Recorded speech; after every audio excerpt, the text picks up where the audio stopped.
Welcome to the deep dive.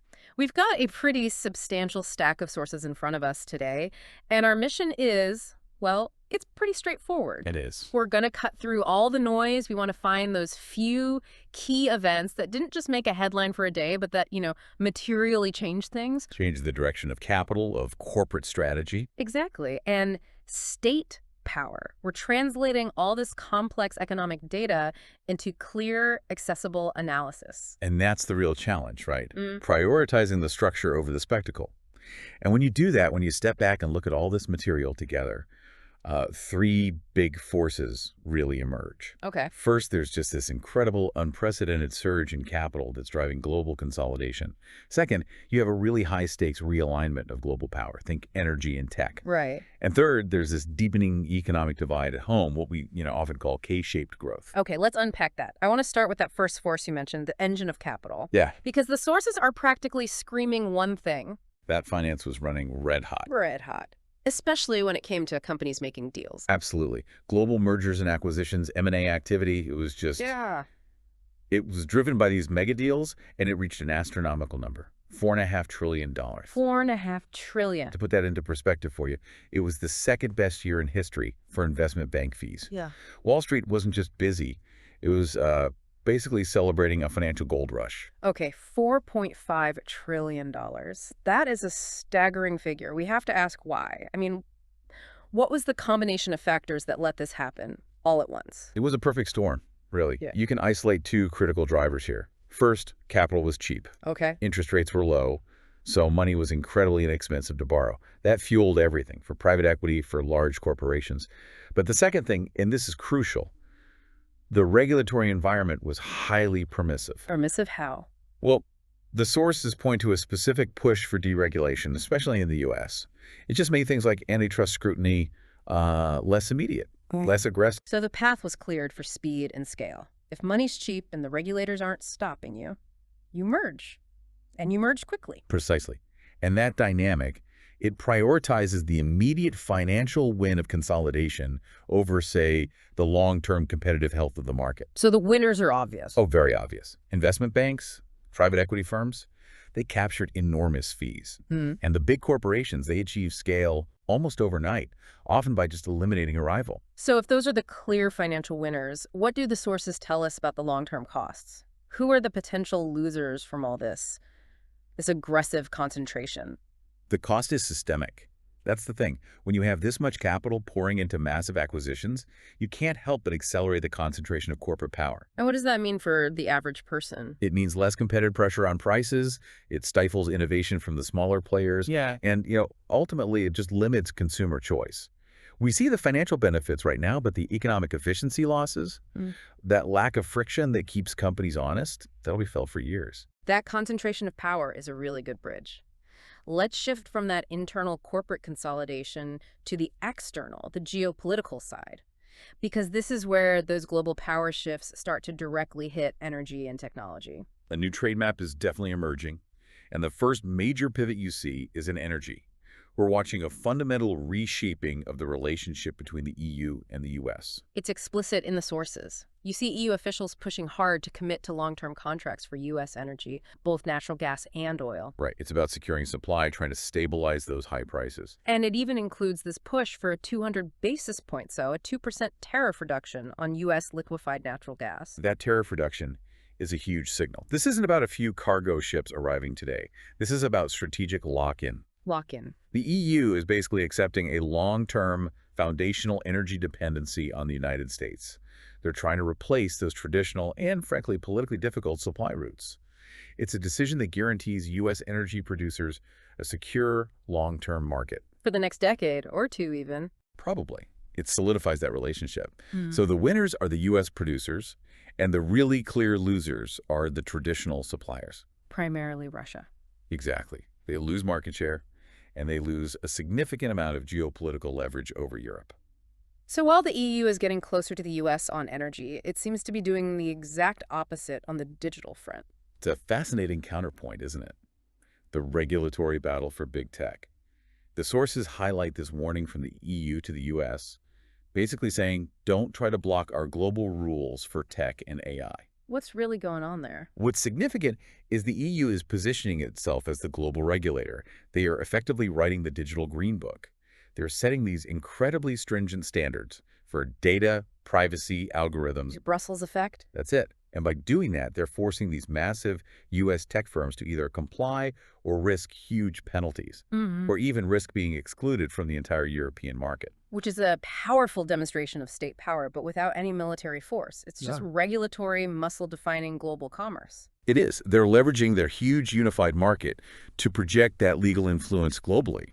But, the sources also give us this painful microeconomic example of how state power, through sanctions, can translate into real human hardship. You're talking about the Iranian-Persian rug trade? Yes.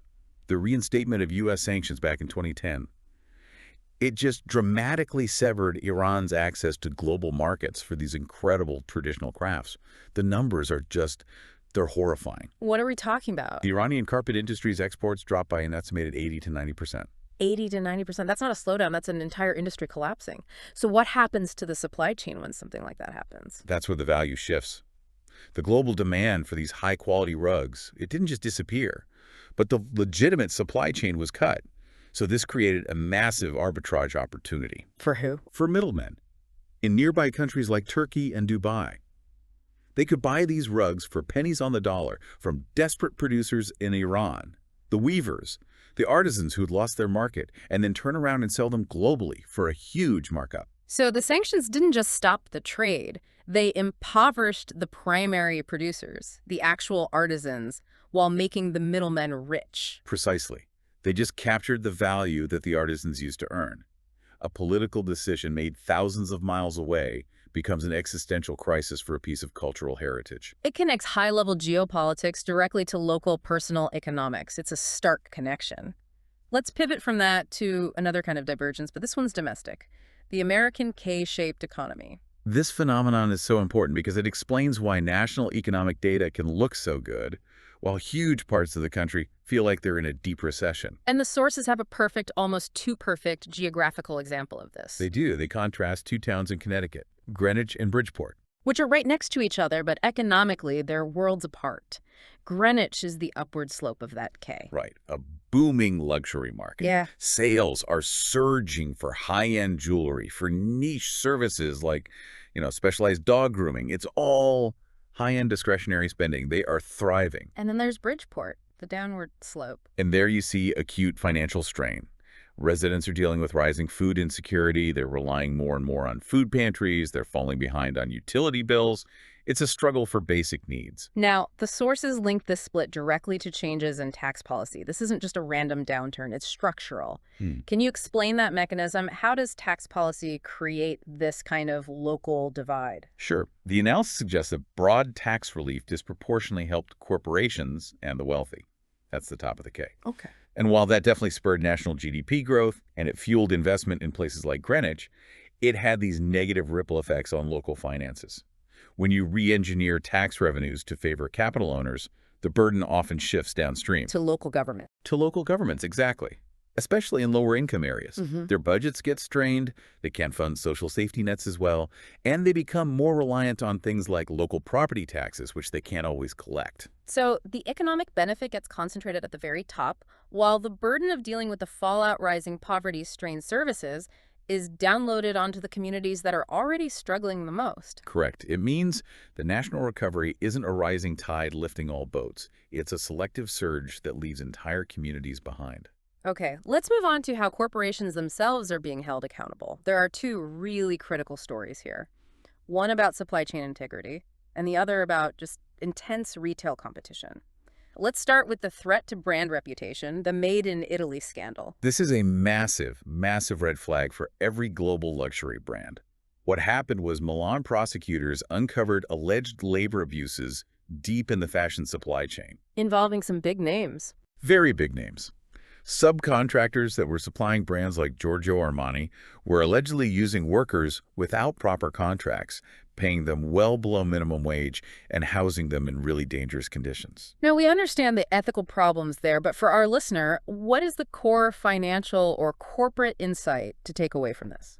The inside is all about liability. This investigation directly attacks the value premium of the Made in Italy label itself. How so? Luxury brands, their financial value comes from a perception of quality, of craftsmanship, of integrity. When a brand is found to be complicit in labor abuses, even indirectly through a third-party supplier, that value premium is instantly threatened. Corporate accountability is moving beyond just your direct employees. Right. Companies are now on the hook, legally and reputationally, for every single tier of their supply chain. Transparency isn't a nice-to-have anymore. It's a critical part of maintaining your brand's equity. So integrity is essential, but so is market dominance. On the competition front, we're seeing this intense capital battle heat up in retail, specifically with Walmart challenging Amazon in New York City. This is a major declaration of war for the urban market.